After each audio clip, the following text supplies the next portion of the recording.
کیا اس وقت بھی جنرل باجوہ یا جنرل فیض آپ سے رابطے میں میری تھے؟ بات پوری سن لیں جی. تو اب اس وقت اگر میں پھر انکار کرتا تو کہتے کہ فضل الرحمان نے عمران خان کو بچا لیا ہے.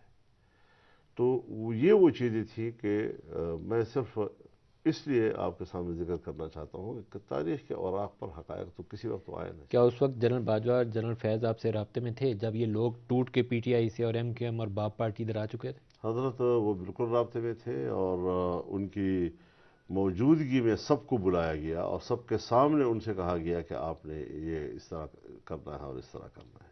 سب کون تھے وہ؟ سب پارٹیاں، نون لیگ اور پیپلز سب پارٹی؟ پارٹیاں. اور ایک کا نام مت لیں آپ. اور ان کو کس نے کہا کہ یہ کرنا ہے؟ سب پارٹیاں. کس نے کہا یہ کرنا؟ باجوہ صاحب اور فیض حمید صاحب دونوں تھے. کیا کہا انہوں نے؟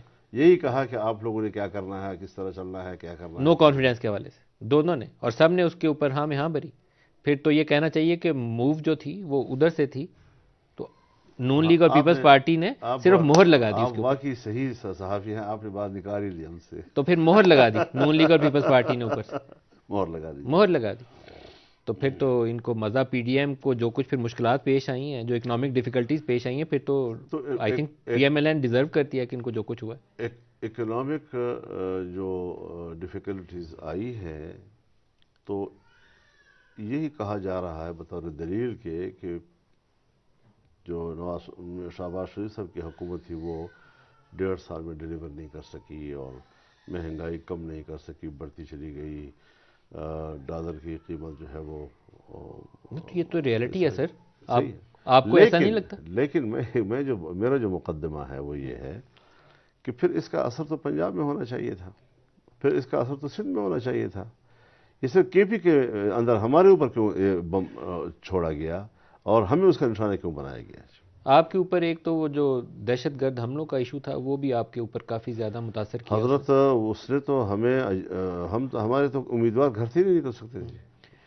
لیکن کتنے ہمارے ان دنوں میں شہید نون لیگ والا ہوئے. مسئلہ ابھی میں سمجھ نہیں پایا سر. آپ سے میں تھوڑی سی اس کی وضاحت چاہتا ہوں.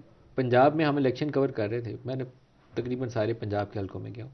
ایک تاثر بڑا موجود تھا کہ مہنگائی کی وجہ سے ان پاپولر ہے پی ایم ایل این، اس دفعہ ووٹ اس کو نہیں ملے گا. اور پی ٹی آئی کے لیے سپورٹ موجود تھی پنجاب کے اندر. جو بھی گڑبڑیں ہوئی اس کے باوجود نون لیگ لیڈنگ پوزیشن میں نہیں ہے، اس کی ریفلیکشن ہمیں نظر آتی ہے.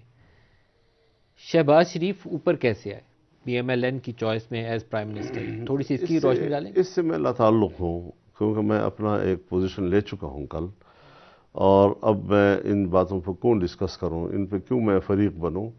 یہ اب ان کا مسئلہ، جو حکومتیں بنانا چاہتے ہیں بنا رہے ہیں، وہ دوست بھی تلاش کر رہے ہیں، وہ ووٹ بھی تلاش کر رہے ہیں، اور وہ اسی راستے پہ اب چلیں گے، کام کریں گے. مجھے اس سے اب کوئی دلچسپی نہیں آپ سے رہی رابطہ ہے. کیا انہوں نے؟